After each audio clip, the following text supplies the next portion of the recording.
Comentários sobre o Viver. Volume 2. Breves textos.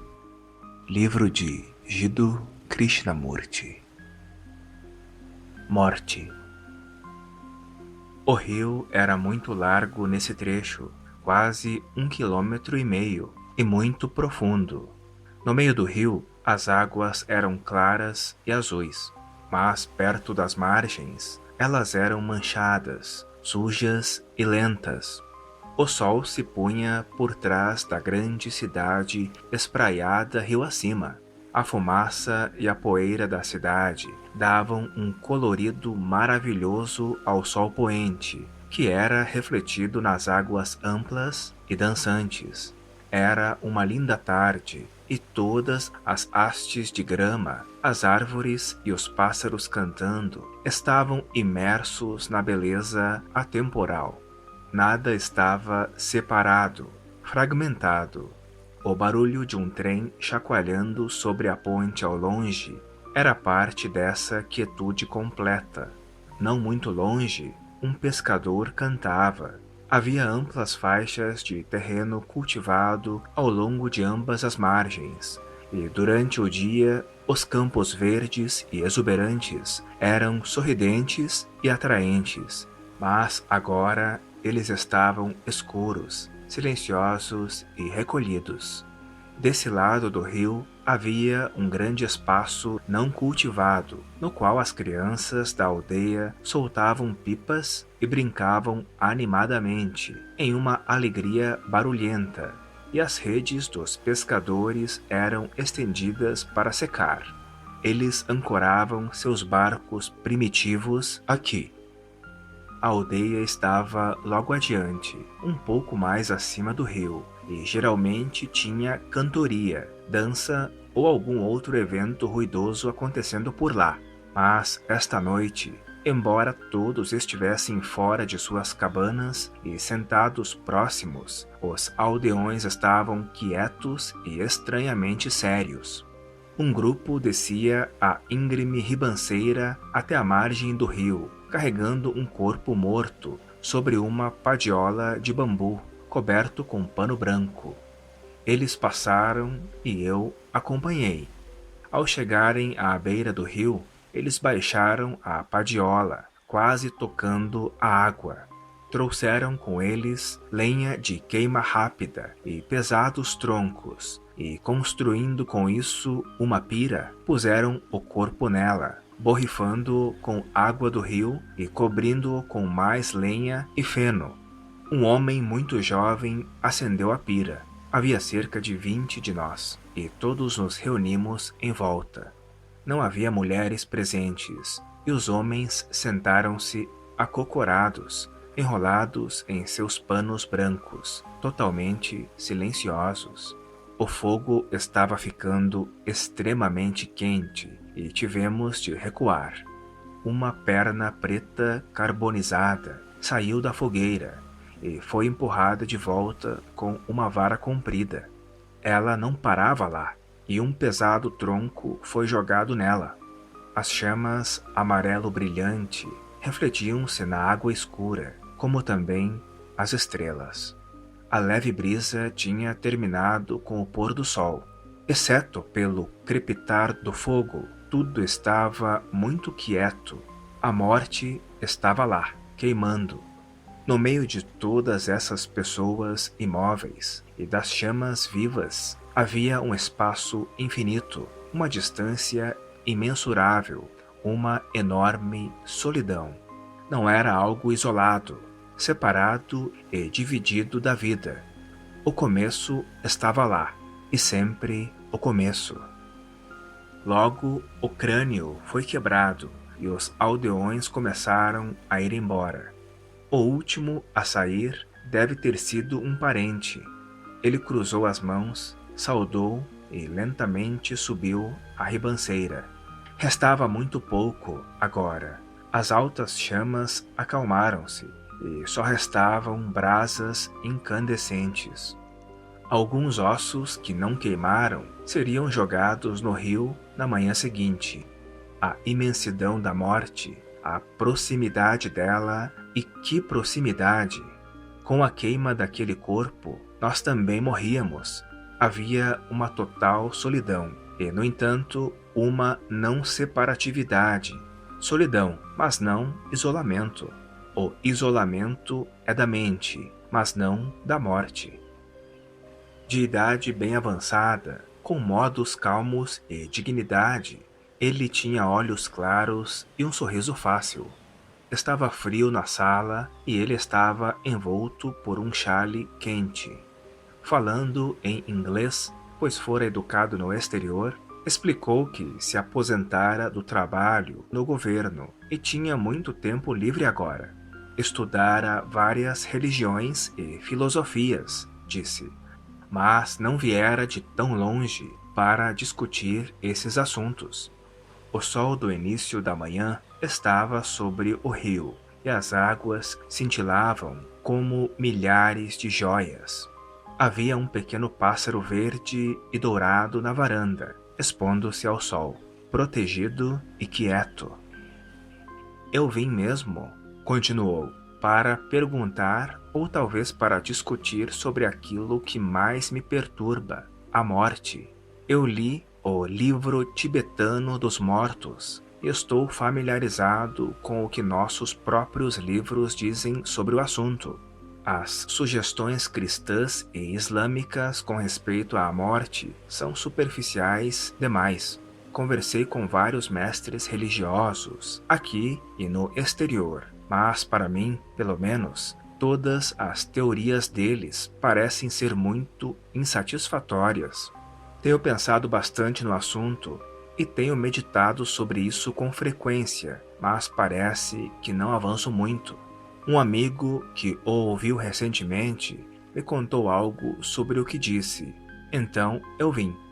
Para mim, o problema não é somente o medo da morte, o medo de não existir, mas também o que acontece depois da morte. Isso tem sido um problema para o homem através das eras, e ninguém parece tê-lo resolvido. O que você diz? Vamos primeiro descartar a ânsia de fugir do fato da morte, através de alguma forma de crença, como reencarnação ou ressurreição, ou pela racionalização fácil. A mente está tão ansiosa para encontrar uma explicação razoável para a morte ou uma resposta satisfatória para esse problema que ela escorrega com facilidade para algum tipo de ilusão. Temos de estar extremamente atentos a isso. Mas essa não é uma de nossas maiores dificuldades. Nós ansiamos ardentemente por algum tipo de garantia, sobretudo daqueles que achamos que têm conhecimento ou experiência nesse assunto. E quando não conseguimos encontrar essa garantia, criamos, de nosso desespero e esperança, nossas próprias crenças e teorias confortadoras. Então a crença, a mais ultrajante ou a mais razoável, torna-se uma necessidade.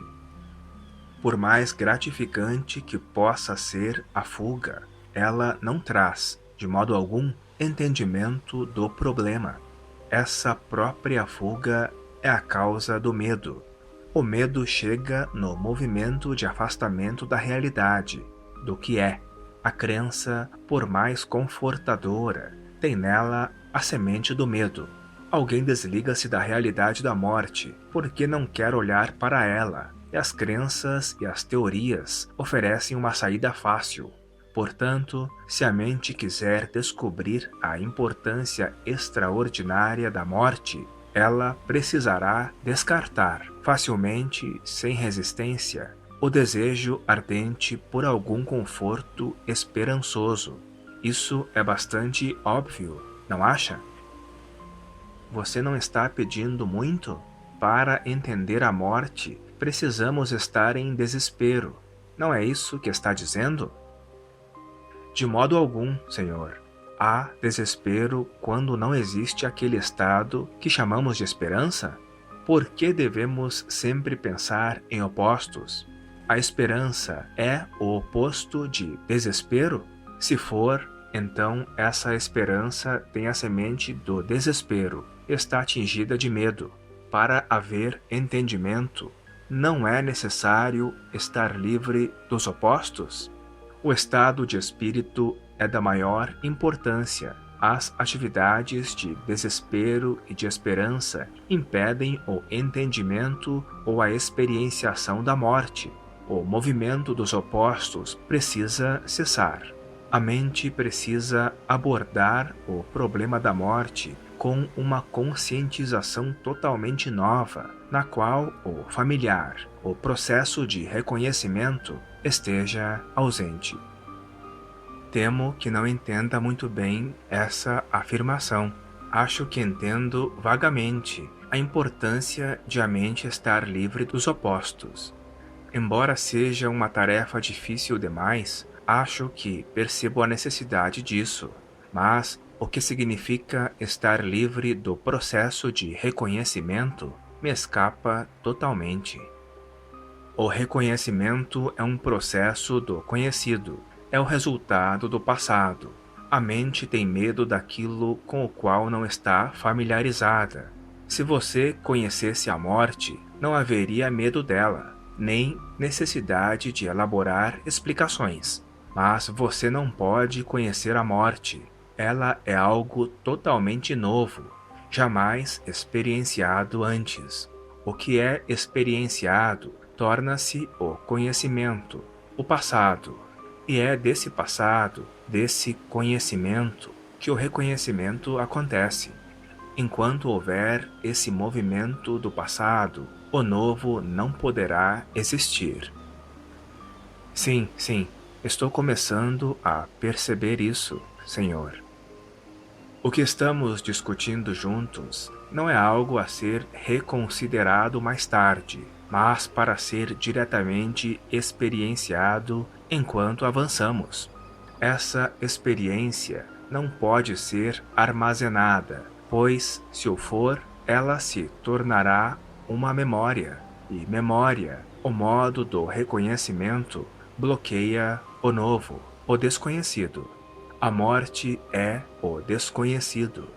O problema não é o que a morte é e o que acontece daí em diante, mas a mente limpar-se do passado, do conhecido.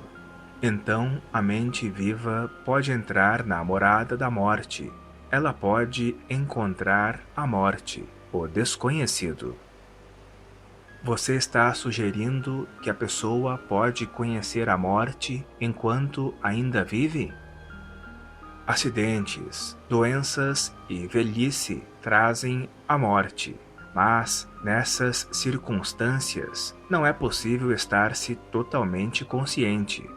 Há dor, esperança ou desespero, o medo do isolamento, e a mente, o ser, está consciente ou inconscientemente lutando contra a morte, o inevitável.